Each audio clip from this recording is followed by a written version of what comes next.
बलेकवुड के छोटे से गांव में ये एक तारीक और तूफानी रात थी। बारिश पुराने फार्म हाउस की खिड़कियों से टकराई, जहां दो भाइयों रिचर्ड और एडवर्ड ने अपनी पूरी जिंदगी गुजारी थी। रिचर्ड 35 साल का बड़ा भाई चमनी के पास अपनी पसंदीदा कुर्सी पर बैठा रक्स के शालों की तरफ खाली नजरों से घूर रहा था।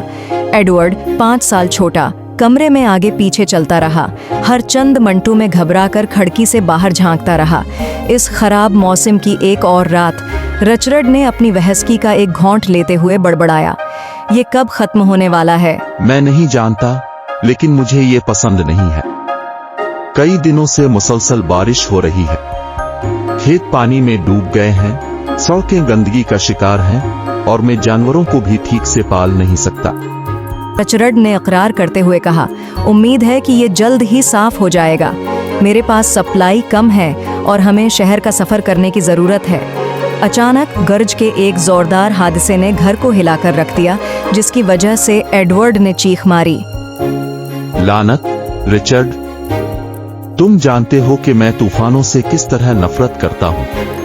रिचर्ड का इजहार कुदरे नर्म हुआ। मैं जानता हूँ एडवर्ड, मैं जानता हूँ, लेकिन हम माजी को हमेशा के लिए परेशान नहीं होने दे सकते।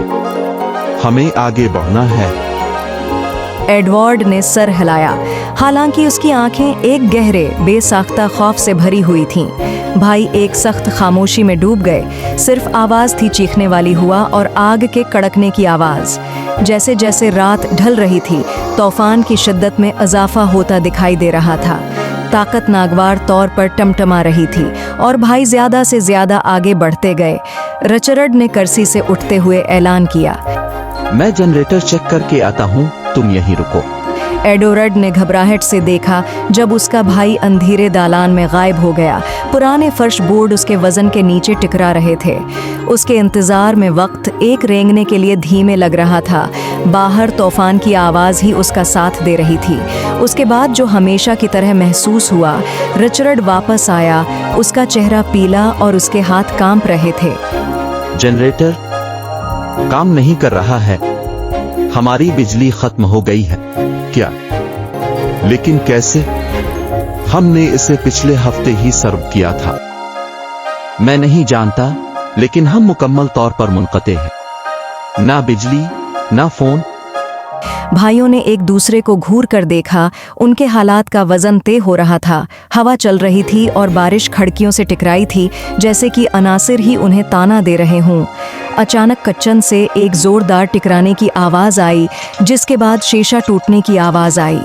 भाई जम गए, उनकी आंखें खौफ से फैल गईं। वो क्या था? मुझे नहीं मालूम, यहीं ठहरो, मैं जाकर देखता हूँ। एडवर्ड ने देखा कि उसका भाई अंधेरे कचन में गायब हो गया। उसका दिल उसके सीने में धड़क रहा था। जैसे ही वो पुकारने ही वाला था कि रिचर्ड दोबारा नमोदार हुआ।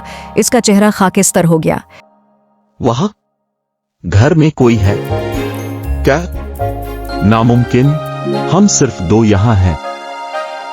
मैं नहीं जानता कि कैसे, लेकिन बावर्ची खाने की खिड़की टूटी हुई है और मैंने साए में एक शख्सियत को हरकत करते देखा। भाइयों ने एक दूसरे को घूर कर देखा। उनकी परेशानी का एहसास डूब रहा था।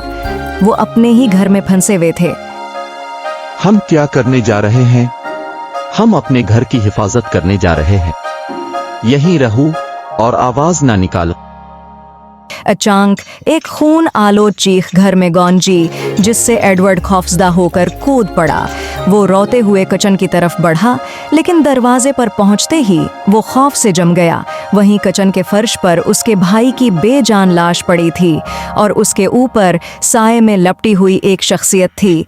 उसके चेहरे पर अजीब सी मुस्कुराहट थी। एडवर्ड ने गला दबाकर चीख मारी। उसकी टांगें उसके नीचे कांप रही थीं।